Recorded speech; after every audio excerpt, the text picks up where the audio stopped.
Eh bien bonjour à tous, c'est ici Mr. Walsh et on se retrouve pour une nouvelle vidéo, donc cette fois non pas sur Dragon Ball ou autre, mais pour parler d'un autre animé que j'idolâtre assez particulièrement, soit Baki. Et plus particulièrement pour parler d'un personnage secondaire de cet animé pour établir un peu la vérité sur lui. Donc ce personnage est, comme vous avez dû le voir, Kato. Donc c'est parti, donc qui est Kato ? Donc Kato est un élève de haut niveau du club de karaté de Doppo Orochi, qu'il a d'ailleurs quitté par la suite après avoir eu assez du régime d'entraînement soi-disant faible de Doppo et a commencé à vivre comme un yakuza. Il revient après ses retrouvailles avec Doppo et découvre le tournoi du pouvoir dans l'arène souterraine. Il peut être une personne très brutale et rusée, comme quand il a coupé l'oreille de Dorian avec une arme de fortune fabriquée à partir d'un tube en caoutchouc et d'une ligne de pêche lors de la saison 3 de Baki. Son attitude face aux combattants est différente de celle de son maître. Doppo Orochi voit le karaté comme son mode de vie et Kato le voit plutôt comme un outil. Dans la première série de manga, Kato a déclaré à Tokugawa qu'il considérait les arts martiaux simplement comme l'art de tuer et que les gens le pratiquaient depuis des milliers d'années. Il déteste perdre et être sous-estimé.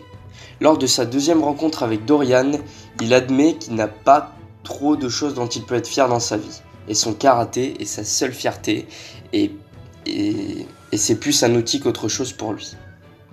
En même temps, il sait bien qu'il n'est pas aussi fort que les autres grands combattants tels que Baki ou Hanayama, mais cela ne l'empêche pas de continuer à se battre. Kato est un combattant fort et l'un des plus grands étudiants du Shishinkai. Il aime utiliser beaucoup de mouvements sales pendant un combat. Il est caractéristique pour lui d'utiliser des tours sales, mais aussi son style de combat est assez inhabituel. Kato ne se bat pas seulement comme un karatéka standard. Ses mouvements sont très dynamiques et parfois même acrobatiques, comme il nous l'a montré par exemple dans la lutte contre Dorian en utilisant de nombreux coups de pied en l'air. Il aime également effectuer les attaques les plus brutales contre ses adversaires, et dans des situations critiques, il peut utiliser des actions très peu conventionnelles, comme par exemple lancer quelques bouteilles vers son adversaire, puis les casser avec un coup de pied au visage. Son style de combat a été défini comme l'art du karaté téméraire. Pour conclure, que pouvons-nous dire de Kato ? Donc, Kato est considéré comme le Yamcha de Baki par les fans. Cependant, je ne suis pas tout à fait d'accord. Kato est certes un personnage secondaire de ce grand manga, mais il reste l'un des plus grands élèves que Doppo Orochi ait eu de sa vie. Et malgré avoir été éliminé au premier tour lors du tournoi du pouvoir, il a gagné de nombreux combats juste avant sa défaite lors de ce tournoi.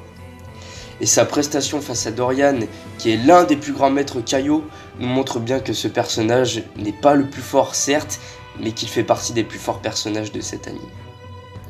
Bon, et bien sur ce, j'espère que cette vidéo sur Kato vous aura plu et que voilà, pour ses fans, j'espère avoir assez rétabli la vérité sur lui et bien décrire le personnage.